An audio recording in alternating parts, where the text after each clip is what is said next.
சர்க்கரையின் புதிய நண்பர். உங்களுடைய இரத்த பரிசோதனை முடிவுகள் நீங்கள் சர்க்கரை நோய்க்குள் நுழைந்திருக்கிறீர்கள் என்பதை உறுதிப்படுத்தினால் நீங்கள் என்ன செய்ய வேண்டும்? இந்த தைலத்தை 15 நாட்கள் வயிறு மற்றும் தொப்புள் பகுதியில் நன்கு தடவி 1 மணி நேரம் கழித்து துடைத்துவிட்டு மூக்கில் விடும் தைலத்தை 2 முதல் 3 சொட்டுகள் 2 மூக்கிலும் இரவு உறங்கும் முன்னால் உபயோகிக்க வேண்டும். இவ்வாறு செய்து 15 நாட்கள் கழித்து மீண்டும் முன்பு செய்த பரிசோதனைகளை நீங்கள் செய்ய வேண்டும். அப்பொழுது ஒரு மாற்றம் இருக்கும்.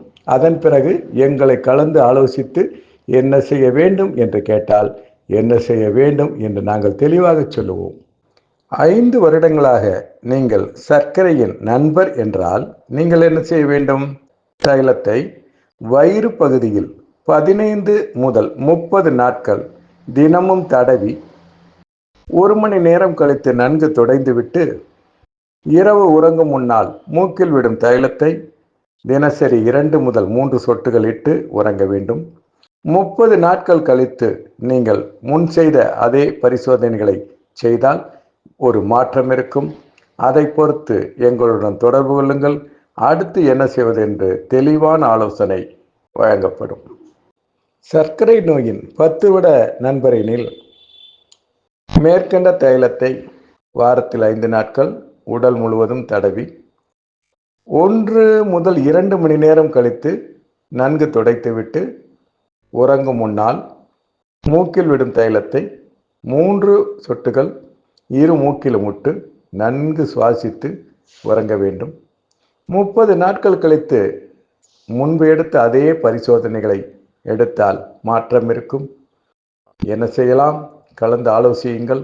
என்ன செய்யலாம் சொல்கிறோம். 10 வருடங்களுக்கு மேலாக நீங்கள் சர்க்கரை நோய்க்கான மாத்திரைகளை உட்கொண்டு வருகிறீர்கள் என்றால் அந்த சூழ்நிலையில் தைலத்தை வாரத்தில் 3 நாட்கள் உடல் முழுவதும் பூசி சுமார் 2 மணி நேரம் கழித்து துடைத்துவிட்டு இரவு உறங்கும் முன்னால் மூக்கில் விடும் தைலத்தை 3 சொட்டுகள் 2 மூக்கிலும் விட்டு மெல்ல சுவாசித்து உறங்க வேண்டும். 30 நாட்களில் முன் செய்த அதே பரிசோதனைகளை செய்தால் மாற்றம் இருக்கும். கலந்து ஆலோசியுங்கள். கலங்கரை விளக்கு போல இந்த தைலம் உங்களுக்கு கிடைத்திருக்கிறது. நீங்கள் இன்சுலின் உபயோகிக்கிறீர்கள் என்றால் இந்த தைலத்தை வாரத்தில் 5 நாட்கள் உடல் முழுவதும் தடவி சுமார் 2 அல்லது 3 மணி நேரம் விட்டு நன்றாக ஒரு துணியால் துடைத்துவிட வேண்டும். காலையில் எழுந்ததும் 2 மூக்கிலும் இரு சொட்டுகளும் இரவு உறங்கும் முன்னால் இரு சொட்டுகளும் விட்டு உறங்க வேண்டும். 30 நாட்கள் கழித்து முன் செய்த அதே பரிசோதனைகளை எடுத்து பார்க்கும் பொழுது மாற்றம் இருக்கும். நீங்கள் டைப் 1 டயபெட்ஸ் எனில் தொலைபேசியில் தொடர்பு கொள்ளுங்கள்.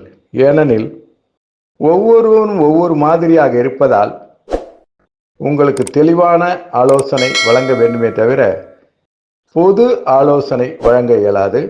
தொடர்பு கொள்ளுங்கள். வாழுங்கள்.